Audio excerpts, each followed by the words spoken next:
வணக்கம். ஜெயா பிளஸ் செய்திகளுக்காக ஸ்ரீதர். விரிவான செய்திகளை பார்ப்பதற்கு முன் தலைப்புச் செய்திகளை காணலாம்.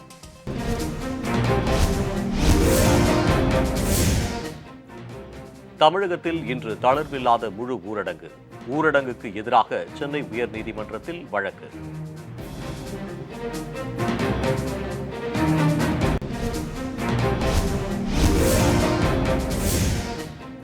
தமிழகத்தில் ஒரே நாளில் கொரோனாவுக்கு 118 பேர் உயிரிழப்பு. பலி எண்ணிக்கை 4808 அதிகரிப்பு.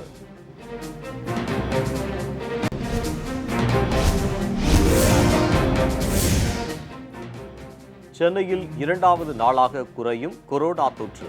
பாதிக்கப்பட்டோர் எண்ணிக்கை 1,08,000 கடந்தது.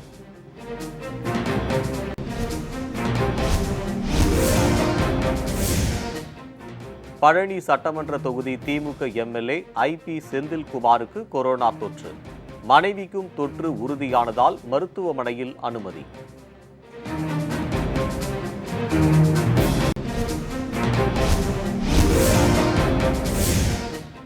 கேரளாவில் விபத்துக்குள்ளான விமானத்தின் கருப்பு பெட்டி மற்றும் விமானி அறையின் குரல் பதிவு பெட்டி மீட்பு.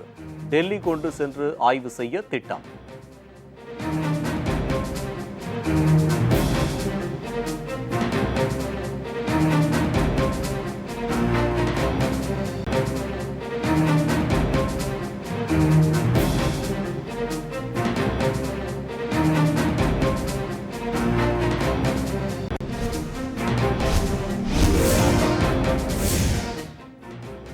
விமான விபத்தில் உயிரிழந்தவர்களில் ஒருவருக்கு கொரோனா தொற்று உறுதி.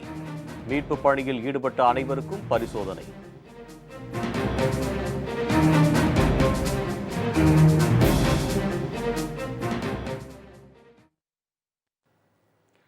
தமிழகத்தில் கொரோனா பரவலை தடுக்கும் வகையில் இன்று தளர்வு இல்லாத முழு ஊரடங்கு அமல்படுத்தப்பட்டுள்ளது. கொரோனா வைரஸ் பரவல் காரணமாக ஞாயிற்றுக்கிழமைகளில் முழு ஊரடங்கை அரசு அறிவித்துள்ளது. கடந்த மாதமும் ஞாயிற்றுக்கிழமைகளில் முழு ஊரடங்கு கடைபிடிக்கப்பட்டு அத்தியாவசிய சேவைகள் மட்டும் இயங்கின. இந்நிலையில் இம்மாதமும் அனைத்து ஞாயிற்றுக்கிழமைகளிலும் தளர்வுகள் இல்லாத முழு ஊரடங்கு கடைபிடிக்கப்படுகிறது.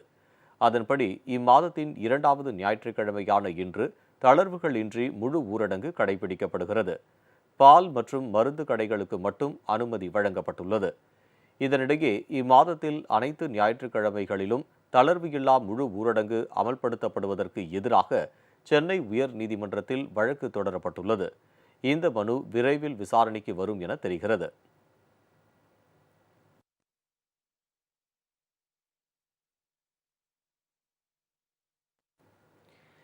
தமிழகத்தில் நேற்று ஒரே நாளில் கொரோனாவுக்கு 118 பேர் உயிரிழந்ததால் பலி எண்ணிக்கை 4800 கடந்தது. தமிழகத்தில் நேற்று ஒரே நாளில் 5883 பேருக்கு கொரோனா தொற்று உறுதி செய்யப்பட்டது. இதன் மூலம் பாதிக்கப்பட்டவர்களின் மொத்த எண்ணிக்கை 2,90,907 உயர்ந்துள்ளது. சென்னையில் 986 பேருக்கு கொரோனா உறுதி செய்யப்பட்ட நிலையில் 2வது நாளாக பாதிப்பு 1000க்கும் கீழே குறைந்துள்ளது. சென்னையில் மொத்த பாதிப்பு 1,08,124 அதிகரித்துள்ளது.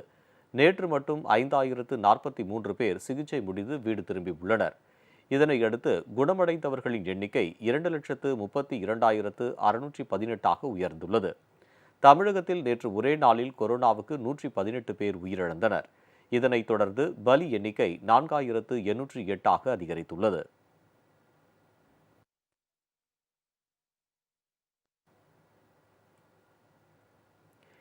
பழனி தொகுதி திமுக சட்டமன்ற உறுப்பினர் திரு ஐபி செந்தில்குமாருக்கு கொரோனா தொற்று உறுதி செய்யப்பட்டுள்ளது. திண்டுக்கல் மாவட்டம் பழனி தொகுதி சட்டமன்ற உறுப்பினராக உள்ள திரு ஐபி செந்தில்குமாருக்கு கொரோனா தொற்று உறுதி செய்யப்பட்டுள்ளது. இதேபோல் திரு செந்தில்குமாரின் மனைவி திருமதி மெர்சிக்கும் கொரோனா பாதிப்பு ஏற்பட்டுள்ளது. இதனால் கணவன் மனைவி இருவரும் மதுரையில் உள்ள தனியார் மருத்துவமனையில் சிகிச்சைக்காக அனுமதிக்கப்பட்டுள்ளனர். திரு செந்தில்குமார் ஆத்தூர் தொகுதி திமுக சட்டமன்ற உறுப்பினர் திரு ஐ பெரியசாமியின் மகன் என்பது குறிப்பிடத்தக்கது.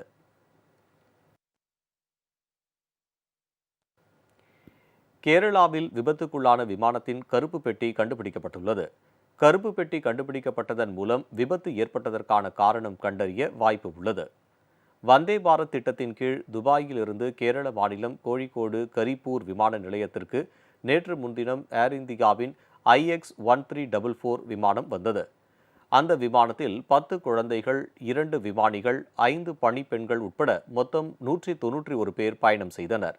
விமானம் கரிப்பூரில் தரையிறங்க முற்பட்டபோது ஓடுதளத்தில் இருந்து சறுக்கிக் கொண்டு பள்ளத்தாக்கில் கவிழ்ந்து விபத்துக்குள்ளானது. இந்த விபத்தில் விமானி, துணை விமானி உட்பட 18 பேர் உயிரிழந்துள்ளனர். படுகாயமடைந்த 170க்கும் மேற்பட்டோருக்கு மருத்துவமனைகளில் தீவிர சிகிச்சை அளிக்கப்பட்டு வருகிறது. சம்பவ பகுதியில் மத்திய விமான போக்குவரத்து அமைச்சர் திரு ஹர்தீப் சிங் பூரி, வெளியுறவு இணை அமைச்சர் திரு வி முரளிதரன் ஆய்வு செய்தனர். இந்நிலையில் கேரளாவில் விபத்துக்குள்ளான விமானத்தின் கருப்பு பெட்டி கண்டுபிடிக்கப்பட்டுள்ளது. விமானிகளுக்கு இடையே நடந்த உரையாடலை பதிவு செய்த CVR கருவியும் கண்டுபிடிக்கப்பட்டுள்ளது. விமானத்தில் ஏதும் கோளாறு ஏற்பட்டிருந்ததா என்பது கருப்பு பெட்டியில் பதிவான தரவுகளின் அடிப்படையில் தெரியவரும். விபத்துக்கு முன்பு பதிவான அனைத்து தரவுகளை கருப்பு பெட்டி பதிவு செய்து வைத்திருக்கும். இவை இரண்டும் ஆய்வுக்காக டெல்லி கொண்டு செல்லப்படும் என விமான போக்குவரத்து துறை வட்டாரங்கள் தெரிவித்துள்ளன. இதனிடையே விபத்தில் சிக்கிய 40 பேருக்கு கொரோனா தொற்று உறுதியாகியுள்ளது. உயிரிழந்த ஒருவருக்கும் கொரோனா இருந்திருப்பது கண்டறியப்பட்டுள்ளது. இதனையடுத்து விமான விபத்தின் போது களமிறங்கிய மீட்புப் படையினர் பாதிக்கப்பட்ட பயணிகள் உட்பட 500 பேர் தனிமைப்படுத்திக் கொள்ளுமாறும் மாநில சுகாதாரத்துறை அமைச்சர் சைலஜா அறிவுறுத்தியுள்ளார்.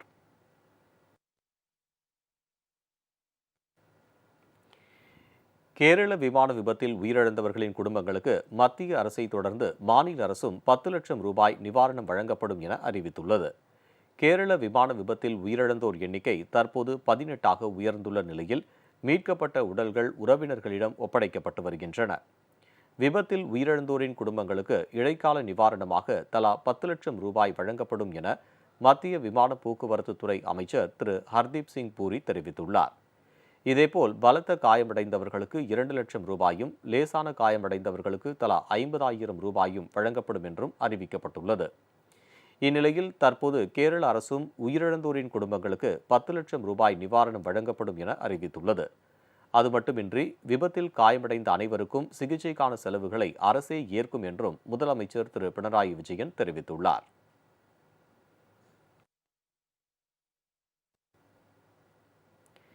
கேரள மாநிலம் மூணாறு அருகே ஏற்பட்ட பயங்கர நிலச்சரிவில் உயிரிழந்தோர் எண்ணிக்கை 28ஆக உயர்ந்துள்ளது. மண்ணுக்குள் சிக்கியவர்களை மீட்கும் பணிகள் தொடர்ந்து நடைபெற்று வருகின்றன. கேரள மாநிலம் இடுக்கி மாவட்டத்தில் உள்ள மூணாறு அருகே ராஜமலை தேயிலை எஸ்டேட்டில் பயங்கர நிலச்சரிவு ஏற்பட்டது. நேற்று ஏற்பட்ட நிலச்சரிவில் சுமார் 80 பேர் சிக்கினர். அங்கு தொடர்ந்து பெய்து வரும் கனமழை மற்றும் சூறை காற்றால் கடந்த 10 நாட்களுக்கும் மேலாக தொலைத்தொடர்பு, மின்சாரம் மற்றும் மூணாறு செல்லும் முக்கிய சாலைகள் துண்டிக்கப்பட்டதாக கூறப்படுகிறது. இதனால் மீட்புப் படையினர் அங்கு செல்வதில் தொய்வு ஏற்பட்டது. இருப்பினும் வனத்துறையினர் மற்றும் தேயிலை தோட்ட தொழிலாளர்கள் நிலச்சரிவில் சிக்கியவர்களை மீட்டனர். தொடர்ந்து அனைவரும் மூணாறு அரசு மருத்துவமனைக்கு கொண்டு செல்லப்பட்டனர். நண்பகலில் சம்பவ இடத்திற்கு சென்ற தேசிய பேரிடர் மீட்புப் படையினர் மற்றும் தீயணைப்பு வீரர்கள் மீட்புப் பணியை துரிதப்படுத்தினர். இந்நிலையில் தற்போது வரை 28 பேர் உயிரிழந்துள்ளனர். மேலும் 12 பேர் மருத்துவமனையில் சிகிச்சை பெற்று வருகின்றனர். நிலச்சரிவில் சிக்கியுள்ள 44க்கும் மேற்பட்டோரை மீட்கும் பணி தொடர்ந்து நடைபெற்று வருகிறது. மேலும் மீட்புப் பணிக்காக இந்திய விமானப்படையில் இருந்து ஹெலிகாப்டர்கள் கேட்கப்பட்டுள்ளதாக அம்மாநில முதல்வர் திரு பினராயி விஜயன் தெரிவித்துள்ளார். கேரளாவில் அதிகரிக்கும் பருவமழை காரணமாக இடுக்கி, மலப்புரம், கோழிக்கோடு உள்ளிட்ட 5 மாவட்டங்களுக்கு ரெட் அலர்ட் விடுக்கப்பட்டுள்ளது. கேரள மாநிலத்தில் தென்மேற்கு பருவமழை தீவிரமடைந்துள்ளது. இடுக்கி, கோழிக்கோடு, கண்ணூர், காசர்கோடு, வயநாடு உள்ளிட்ட பல மாவட்டங்களில் கடந்த சில நாட்களாக கனமழை பெய்து வருகிறது. இதனால் ஆறுகளில் வெள்ளப்பெருக்கு ஏற்பட்டிருக்கிறது. பயிர்கள் தண்ணீரில் மூழ்கியுள்ளன. இதுவரை மழை தொடர்பான விபத்துகளில் 36 பேர் பலியாகியுள்ளனர். மழை வெளுத்து வாங்குவதால் ஏராளமான வீடுகள் இடிந்து நாசமாகியுள்ளன. இதனால் பாதிக்கப்பட்ட மக்கள் நிவாரண முகாம்களில் தங்க வைக்கப்பட்டிருக்கிறார்கள். இந்நிலையில் வங்கக்கடலில் குறைந்த காற்றழுத்த தாழ்வு மண்டலம் உருவாகியுள்ளதால் இடுக்கி, மலப்புரம், கோழிக்கோடு, வயநாடு மற்றும் கண்ணூர் ஆகிய 5 மாவட்டங்களுக்கு ரெட் அலர்ட் விடுக்கப்பட்டுள்ளது. மேலும் பந்தனம்திட்டா, கோட்டயம், எர்ணாகுளம், ஆழப்புழா, திருச்சூர், பாலக்காடு மற்றும் காசர்கோடு மாவட்டங்களில் மழையால் ஆரஞ்சு அலர்ட் எச்சரிக்கை விடுக்கப்பட்டுள்ளது.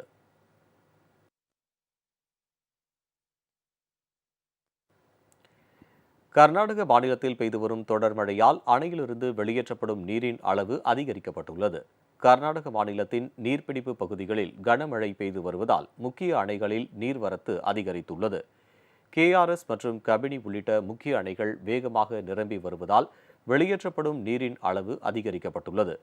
KRS அணையிலிருந்து வினாடிக்கு 74,674 கனஅடி நீரும், கபினி அணையிலிருந்து வினாடிக்கு 70,600 கனஅடி நீரும் வெளியேற்றப்படுகிறது.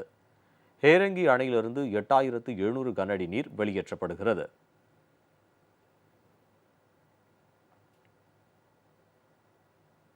தருமபுரி மாவட்டம் ஒகேனக்கல் நீர்வரத்து வினாடிக்கு 60,000 கனஅடியாக அதிகரித்துள்ளதால் மெயினருவிக்கு செல்லும் நடைபாதை மூழ்கியது. கர்நாடகாவில் தொடர்ந்து பெய்து வரும் கனமழையால் அங்குள்ள முக்கிய அணைகளில் இருந்து தமிழகத்திற்கு காவிரி தண்ணீர் திறந்துவிடப்படுகிறது. காவிரியிலிருந்து ஒகேனக்கலுக்கு நேற்று மாலை 60,000 கனஅடியாக நீர்வரத்து அதிகரித்துள்ளது. இதன் காரணமாக ஒகேனக்கல் மெயின் அருவிக்கு செல்லும் வழியில் நடைபாதை முழுவதுமாக தண்ணீர் மூழ்கியுள்ளது. மேலும் மெயின் அருவியும் மூழ்கடிக்கப்பட்டுள்ளது. 5 அருவி பகுதிகளில் தண்ணீர் ஆர்ப்பரித்து கொட்டுகிறது. கொரோனா பாதிப்பு காரணமாக ஒகேனக்கல் சுற்றுலா தலத்திற்கு சுற்றுலா பயணிகள் மற்றும் பொதுமக்கள் வருவதற்கு தொடர்ந்து தடை விதிக்கப்பட்டுள்ள நிலையில் மாவட்ட நிர்வாகம் வெள்ள அபாய எச்சரிக்கை விடுத்துள்ளது. காவிரி கரையோரம் தாழ்வான பகுதிகளில் வசிப்போர் பாதுகாப்பான பகுதிகளுக்கு இடம்பெயர்ந்து செல்லுமாறு அறிவுறுத்தப்பட்டு வருகிறது. பிலிகுண்டுலுவில் மத்திய நதிநீர் ஆணைய அதிகாரிகள் தொடர்ந்து காவிரியில் வரும் நீரின் அளவினை தினமும் காலையும் மாலையும் கண்காணித்து வருகின்றனர். கர்நாடக மாநிலம் ஸ்ரீரங்கப்பட்டினத்தில் உள்ள நிமிஷாம்பாள் திருக்கோயிலை வெள்ளம் சூழ்ந்துள்ளது. கர்நாடக மாநிலம் மாண்டியா மாவட்டத்தில் கடந்த சில நாட்களாக கனமழை பெய்து வருகிறது. இதனால் மாண்டியாவில் உள்ள KRS அணை வேகமாக நிரம்பி வருகிறது.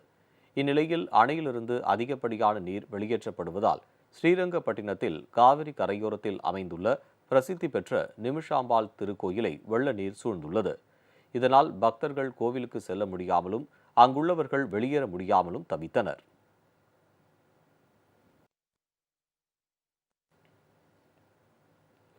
₹1,00,000 கோடி வேளாண்மை அடிப்படை கட்டுமான வசதி நிதி திட்டத்தை பிரதமர் திரு நரேந்திர மோடி இன்று தொடங்கி வைக்கிறார்.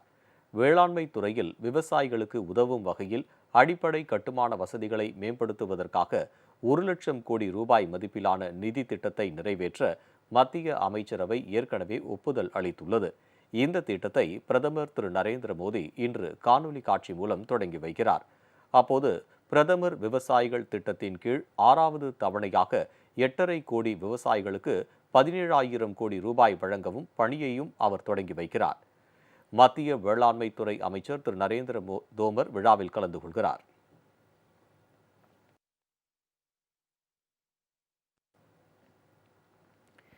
கன்னியாகுமரி மாவட்டம் தேங்காய்பட்டினம் மீன்பிடி துறைமுகத்தில் மணல் திட்டுகளை அகற்ற வேண்டும் உள்ளிட்ட பல்வேறு கோரிக்கைகளை வலியுறுத்தி சின்னத்துறையில் உண்ணாவிரத போராட்டத்தில் ஈடுபட்டனர். தேங்காய்பட்டினம் மீன்பிடி துறைமுகத்தில் அரசு தரப்பில் மீன்பிடித்து கரை வந்து சேரும்போது கடல் சீற்றதால் மணல் திட்டில் படகு மோதி கடந்த 4 தினங்களில் 2 மீனவர்கள் பலியானார்கள். தொடர்ந்து அதேபோன்று மேலும் ஒரு மீனவர் பலியானார். நீரோடி மீனவ கிராமத்தைச் சேர்ந்த 2 விசைப்படகுகள் மீன்பிடித்துவிட்டு கரை திரும்பிய போது முகத்துவாரத்தில் மண் திட்டினால் ஏற்பட்ட கடல் அலையில் சிக்கி 2 படகுகள் கவிழ்ந்தது.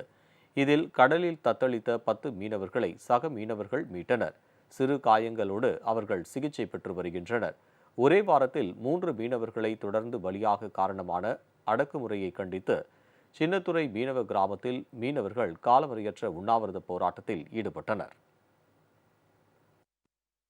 முகத்துவார பகுதியை ஆழப்படுத்துவது வேண்டியும் பழுதடைந்து சேதமடைந்த படகுகளுக்கு நிவாரணம் வேண்டியும் நாங்கள் நடத்தி கொண்டிருக்கும் தொடர் உண்ணாவிரத போராட்டத்தை எந்த அரசும் செவி கொடுக்காமல் அடக்குமுறை ஆட்சிக்கு எதிராக நாங்கள் நடத்தும் போராட்டம் இது. இந்த போராட்டம் ஓயாது.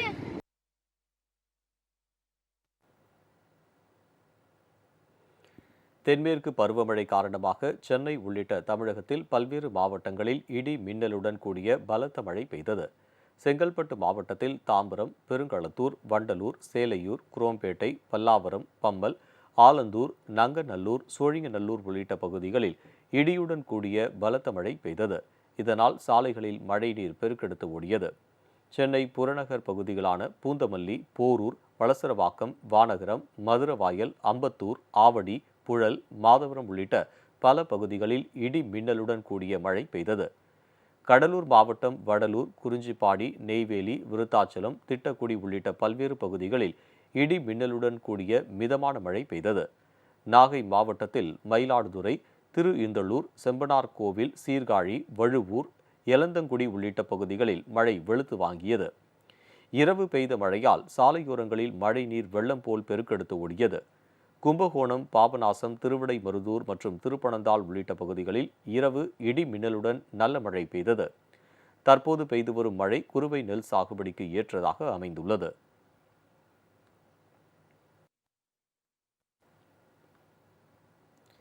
தமிழகத்தின் பல்வேறு பகுதிகளில் அம்மா மக்கள் முன்னேற்றக் கழகத்தின் சார்பில் நடைபெற்ற நிர்வாகிகள் கூட்டங்களில் சட்டமன்ற தேர்தல் களப்பணிகள் குறித்து ஆலோசிக்கப்பட்டது. கடலூர் வடக்கு மாவட்டத்திற்கு உட்பட்ட விருத்தாச்சலம் நகர கழக நிர்வாகிகளின் ஆலோசனைக் கூட்டம் விருத்தாச்சலத்தில் நடைபெற்றது.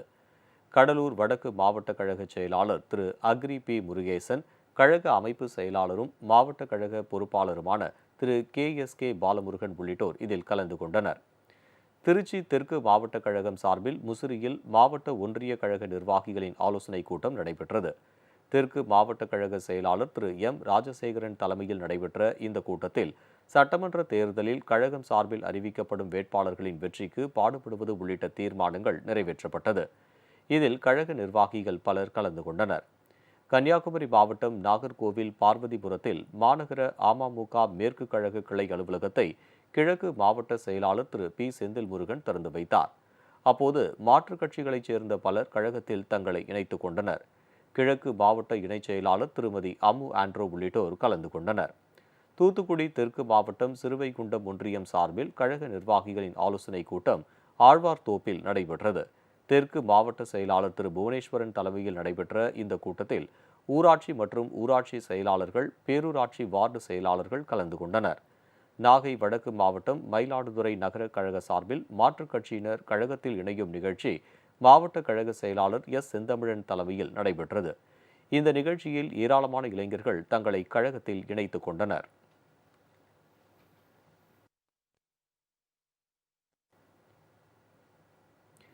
நீலகிரி மாவட்ட கோத்தகிரி தேயிலை விவசாயி மகள் IAS தேர்வில் வெற்றி பெற்று படுகர் சமுதாயத்தின் முதல் பெண் IAS என்ற பெருமையை பெற்றுள்ளார். நீலகிரி மாவட்டம் கோத்தகிரி அருகே உள்ள கக்குளா கிராமத்தைச் சேர்ந்த சுந்தரன் சித்ரா தேவி தம்பதியினரின் ஒரே மகள் மல்லிகா. சிறு வயது முதலே IAS ஆக வேண்டும் என்ற ஆசையோடு இருந்த மல்லிகா சென்னையில் உள்ள ஒரு தனியார் IAS அகாடமியில் சேர்ந்து பயிற்சி பெற்றுள்ளார். 3 முறை முயற்சி செய்து தோல்வியடைந்த அவர் 4வது முறை இந்திய அளவில் 621வது இடம் பிடித்து தேர்ச்சி பெற்றுள்ளார். இதன் மூலம் படுகர் சமுதாயத்தின் முதல் பெண் IAS என்ற பெருமையை பெற்றுள்ளார். சிவில் சர்வீசஸ் எக்ஸாமில் இந்த இயர் 621st ரேங்க்ல நான் வந்து கிளியர் பண்ணியிருக்கேன். இந்த ஃபீட்டை நான் அச்சீவ் பண்ண வச்ச என்னோட ஸ்டாஃப்ஸ், என்னோட ஃப்ரெண்ட்ஸ், என்னோட ஃபேமிலி மெம்பர்ஸ்க்கு நான் ரொம்ப தேங்க்ஸ் சொல்லிக்க விரும்புகிறேன். எல்லாரும் இது ரொம்ப டஃபஸ்ட் எக்ஸாம்னு சொல்கிறாங்க. கண்டிப்பாக டஃபஸ்ட் தான். ஆனால் நமக்கு பேஷன் இருந்ததுன்னா கண்டிப்பாக நம்மளால் வந்து இதை டெஃபினட்டாக செய்ய முடியும். நீலகிரி டிஸ்ட்ரிக்ட்லேருந்து நிறைய ஸ்டூடெண்ட்ஸ் வந்து இதை பர்சியூ பண்ணணும்னு ஆசைப்பட்றேன். கண்டிப்பாக எல்லாத்துக்கும் ஒரு அவேர்னஸ் இருந்தால் எல்லாரும் இதில் ஃபார்வர்ட் வரலாம். நல்லா படித்தா, நல்லா இது பண்ணா. இந்த 4 இயர்ஸ் ரொம்ப ஹார்ட் ஒர்க் பண்ணியிருந்தேன். இப்போ இந்த வருஷம் வந்திருக்கு. சிவில் சர்வீஸில் வந்து பாஸ் பண்ணியிருக்கேன். அதில் வந்து ரொம்ப சந்தோஷமாக இருக்கும். ஃபேமிலியே ரொம்ப சப்போர்ட் பண்ணி நல்லா பிள்ளைய படிக்க வச்சோம். நல்லா வந்திருக்கேன், நல்லா பண்ணியிருக்கேன். அது கடவுளுக்கு நன்றி சொல்லணும்.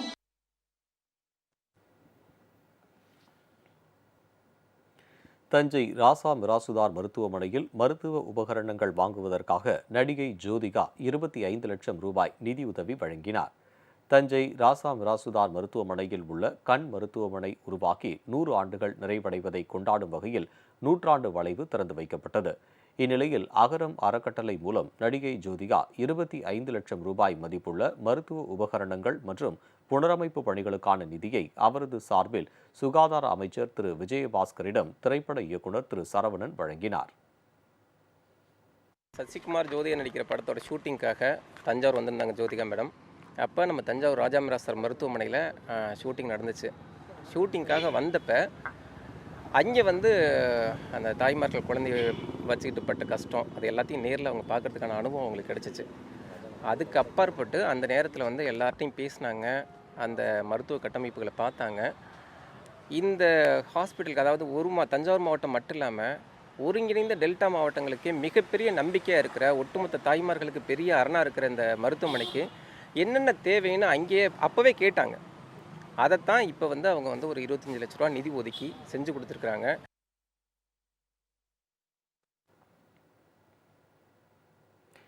மத்திய அரசின் சூழலியல் தாக்க மதிப்பீடு வரைவு 2020 திரும்பப் பெற கோரி தூத்துக்குடியில் சுற்றுச்சூழல் பாதுகாப்பு கூட்டியக்கம் சார்பில் கண்டன ஆர்ப்பாட்டம் நடைபெற்றது. மத்திய அரசு இந்தியாவில் கார்ப்பரேட் நிறுவனங்களுக்கு சாதகமாக செயல்படும் வகையில் சூழலியல் தாக்க மதிப்பீடு வரைவு 2020 மசோதாவை கொண்டு வந்துள்ளது. இதனால் கனிம வளங்கள் மற்றும் சுற்றுச்சூழல் பாதிக்கப்படக்கூடிய சூழ்நிலை ஏற்பட்டுள்ளது. இதற்கு நாடு முழுவதும் பல்வேறு தரப்பினர் எதிர்ப்பு தெரிவித்து வரும் நிலையில் தூத்துக்குடியில் சுற்றுச்சூழல் பாதுகாப்பு கூட்டு இயக்கம் சார்பில் மத்திய அரசின் மசோதாவை திரும்பப் பெற கோரி கண்டன ஆர்ப்பாட்டம் நடைபெற்றது.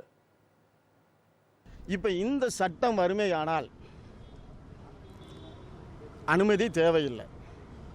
எங்கேயும் எந்த தொழிற்சாலையும் பண்ணலாம், மலைகளை உடைக்கலாம், நீராதாரங்களை அழிக்கலாம், விவசாய நிலங்களை அழிக்கலாம், மக்கள் குடியிருப்புகளை அழிக்கலாம், ஆக்கிரமிக்கலாம், கேட்க முடியாது.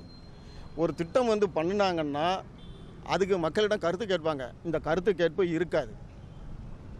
இப்பொழுது உள்ள இந்த சட்டத்தில் கருத்து கேட்பு இருக்காது. கம்ப்ளைண்டாவது கொடுக்க முடியுமானா கம்ப்ளைண்ட்டும் கொடுக்க முடியாது. மக்கள் கொடுக்க முடியுமா? சாமானிய மக்கள் கொடுக்க முடியாது. நீதிமன்றத்துக்காக போக முடியுமானா போக முடியாது. இனி மேலும் சில நிகழ்வுகளை வேக செய்திகளாக காண்போம். தூய்மை இந்தியா திட்டத்தை குறித்து விரிவாக அறிந்து கொள்ளும் வகையில் டெல்லியில் ராஷ்டிரிய ஸ்வச்சதா கேந்திரா என்ற மையத்தை பிரதமர் திரு நரேந்திர மோடி தொடங்கி வைத்தார். இந்த மையத்தில் உள்ள சிறப்பு அம்சங்கள் குறித்து விரிவாக பார்வையிட்ட பிரதமர் மோடி ஸ்வச் பாரத் திட்டம் குறித்து விரிவாக அறிந்து கொள்ளும் காணொலிகள், முப்பரிமாண காட்சி வடிவங்களை பார்த்து ரசித்தார்.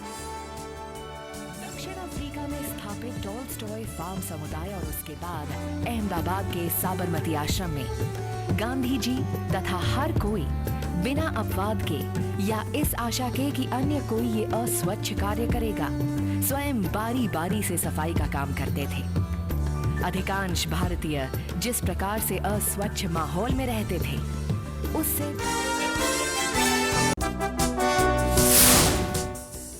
பாராளுமன்ற விவகாரங்களுக்கான மத்திய இணை அமைச்சர் அர்ஜுன் ராம் மேக்வால் கொரோனா தொற்றால் பாதிக்கப்பட்டு டெல்லியில் உள்ள எய்ம்ஸ் மருத்துவமனையில் அனுமதிக்கப்பட்டுள்ளார். தனக்கு கொரோனா தொற்று இருப்பதை உறுதி செய்து ட்விட்டரில் பதிவிட்டுள்ள அர்ஜுன் ராம் மேக்வால் தனது உடல்நலம் சீராக உள்ளதாக குறிப்பிட்டுள்ளார். இருப்பினும் மருத்துவர்கள் ஆலோசனைப்படி அனுமதிக்கப்பட்டுள்ளதாக அவர் பதிவிட்டுள்ளார். புதுச்சேரியில் கொரோனா பாதிப்பு அதிகரித்து வருவதால் ஊரடங்கு உத்தரவை மேலும் சில நாட்களுக்கு நடைமுறைப்படுத்த வேண்டிய கட்டாயத்தில் அரசு இருப்பதாக முதலமைச்சர் திரு நாராயணசாமி தெரிவித்துள்ளார். இதுகுறித்து அவர் வெளியிட்டுள்ள வீடியோ செய்தியில் புதுச்சேரியில் கொரோனா பாதிப்பு எண்ணிக்கை 5000த்திற்கும் மேல் இருப்பதாக குறிப்பிட்டார். அதிகப்படியான உமிழ்நீர் பரிசோதனை செய்ய மருத்துவ உபகரணங்கள் வாங்க முடிவெடுக்கப்பட்டுள்ளதாகவும் திரு நாராயணசாமி கூறினார். தூத்துக்குடி மாவட்ட காவல்துறையினருக்கு 18,000 முகக்கவசங்கள் மற்றும் கிருமி நாசினிகள் வழங்கப்பட்டது. கொரோனா தடுப்பு பணியில் பணிபுரியும் காவல்துறையினர் பாதுகாக்க காவல்துறை சார்பில் பல்வேறு நடவடிக்கைகள் எடுக்கப்பட்டு வருகிறது. அந்த வகையில் மாவட்டம் முழுவதும் உள்ள காவல்துறையினருக்கு சுமார் 18,000 முகக்கவசங்கள் மற்றும் 18,000 கிருமி நாசினி பாட்டில்கள் மற்றும் ஃபைபர் முகக்கதிரை போன்றவற்றை மாவட்ட காவல்துறை கண்காணிப்பாளர் திரு ஜெயக்குமார் வழங்கினார். பெரம்பலூர் மாவட்டம் ஆலத்தூர் அருகே செட்டிக்குளம் மற்றும் பாடாலூர் ஊராட்சிகளில் கொரோனா தடுப்பு நடவடிக்கையாக ஒரு வார காலத்திற்கு தளர்வற்ற முழு ஊரடங்கிற்கு அழைப்பு விடுக்கப்பட்டுள்ளது. இதனை ஏற்று பொதுமக்கள் மற்றும் வணிகர்கள் அனைத்து விதமான கடைகளையும் அடைத்துள்ளனர். இதேபோல் பாடாலூர் முழுவதும் கடைகள் அடைக்கப்பட்டு பொதுமக்களின் நடமாட்டம் குறைந்துள்ளது. மதுரை மாவட்டம் திருமங்கலம் அருகே குண்டாறு கரையில் சுமார் 60 வயது மதிக்கத்தக்க மூதாட்டி உடலில் போர்வையை சுற்றி பெட்ரோலை ஊற்றி எரித்து கொலை செய்யப்பட்டுள்ளார். இதுகுறித்து தகவல் அறிந்த காவல்துறையினர் சம்பவ இடத்திற்கு சென்று விசாரணை நடத்தினர். அருகில் இருக்கும் சிசிடிவி கேமராக்களை ஆய்வு செய்து வருகின்றனர். மக்கள் நடமாட்டம் உள்ள பகுதியில் மூதாட்டி எரித்து கொலை செய்யப்பட்ட சம்பவம் பரபரப்பை ஏற்படுத்தியுள்ளது.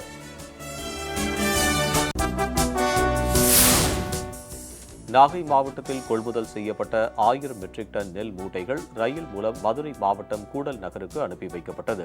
சம்பா அறுவடை பணிகள் நிறைவடைந்த நிலையில் அருந்தவன்புலம், சன்னமங்கலம், காடம்பாடி, கொத்தங்குடி உள்ளிட்ட பகுதிகளில் உள்ள திறந்தவெளி நெல் கொள்முதல் நிலையங்களில் 1000 மெட்ரிக் டன் சம்பா நெல் மதுரை மாவட்டத்தில் உள்ள தமிழ்நாடு நுகர்பொருள் வாணிப கழகத்திற்கு அனுப்பி வைக்கப்பட்டது.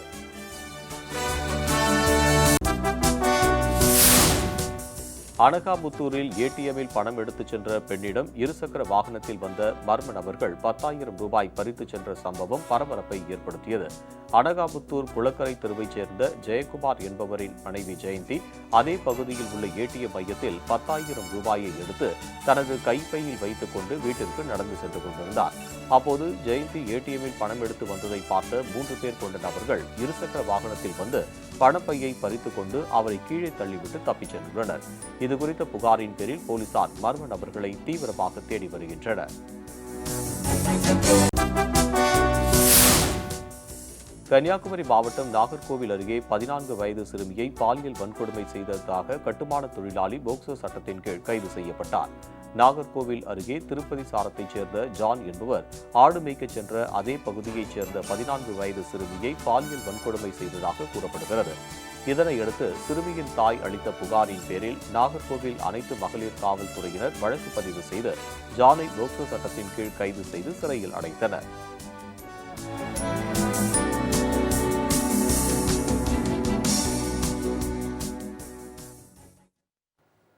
செய்திகள் நிறைவடைந்தன. அடுத்தடுத்த நிகழ்வுகளுக்கு தொடர்ந்து பாருங்கள் ஜெயா பிளஸ் செய்தி சேனலை.